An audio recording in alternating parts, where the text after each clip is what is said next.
नमस्कार दोस्तों। आज हम सुनेंगे विषम साहनी द्वारा लिखी एक लघु कथा बोलता लिहाफ। गहरी रात का एक सौदागर घोड़ा गाड़ी पर बैठकर एक पड़ाव से दूसरे पड़ाव जा रहा था। भला की सर्दी पड़ रही थी और वो ठिठुर रहा था।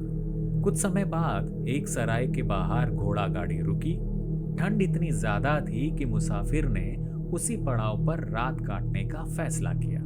पर सराय के अंदर जाने पर पता चला कि सराय के सभी कमरे खचाखच भरे हैं और सराय का मालिक उसे कहीं भी ठहराने की स्थिति में नहीं है।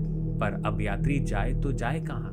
तभी सराय के मालिक ने सुझाव दिया, हाँ, ऊपर वाली छत पर जहाँ सराय का सामान पड़ा रहता है वहां मैं तुम्हें रात काटने का बंदोबस्त करा सकता हूँ। और वो उसे ऊपर वाली छत पर एक छोटे से कमरे में ले गया। बिछौने के लिए और कुछ नहीं था, एक फटा पुराना लिहाफ पड़ा था। वही देते हुए बोला, आज रात इसी में काट लो, कल कोई बेहतर इंतजाम कर दूंगा। थका मांदा सौदागर वहीं पसर गया। वह कुछ ही देर सो पाया होगा कि उसकी नींद टूट गई और उसे लगा जैसे कमरे में कोई बातें कर रहा है। आवाजें बच्चों की थीं। एक बच्चा दूसरे से कह रहा था, भैया क्या आपको बहुत ठंड लग रही है? कुछ देर बाद इसके उत्तर में दूसरा बच्चा कहता, क्या तुम्हें भी बहुत ठंड लग रही है? अजीब चौंकाने वाला अनुभव था। पहले तो सौदागर ने सोचा बाहर कहीं से आवाजें आई होंगी और फिर से अपने आप को ढक कर सोने की चेष्टा करने लगा। पर कुछ ही देर बाद फिर से वही दो बच्चों की आवाजें सुनाई पड़ने लगी। भैया क्या आपको बहुत ठंड लग रही है? और तुम्हें भी बहुत ठंड लग रही है? 2-3 बार ऐसा अनुभव हुआ तो सौदागर उठ बैठा और ध्यान से सुनने की कोशिश करने लगा। आवाजें उसी की लिहाफ से आ रही थी जो वो ओढ़े हुए था। उसके बाद वो मुसाफिर सो नहीं पाया। जब नींद गहराने लगती तो बच्चों की आवाजें जगा देती। वो परेशान हो उठा, पर करे तो क्या करे? सौदागर को इस बात का भी डर लगने लगा था कि सराय के मालिक ने कोई जादुई ओढ़नी उसे जानबूझकर ना दे दी हो। उसने रात बड़ी परेशानी से काटी। दूसरे दिन प्रातः वो बौखलाया हुआ सराय के मालिक के पास गया।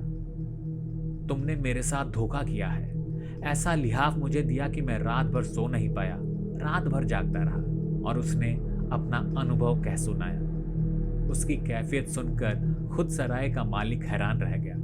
उसे भी मालूम नहीं था कि लिहाफ में से आवाजें आती हैं। उसने ये लिहाफ एक कबाड़ी की दुकान पर से खरीदकर यहाँ पटक दिया था। उस रोज बहुत बोलने झगड़ने के बाद सौदागर ने अपनी राह ली और अगले पड़ाव की ओर निकल गया।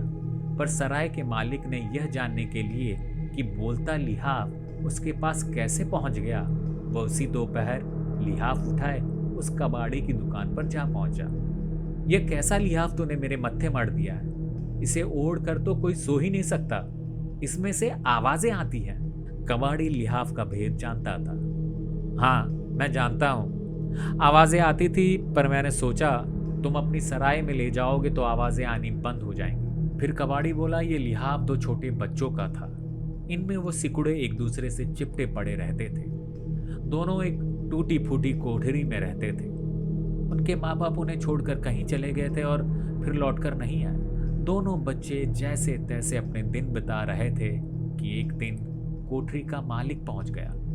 वो डराने धमकाने और कोठरी का किराया तलब करने लगा।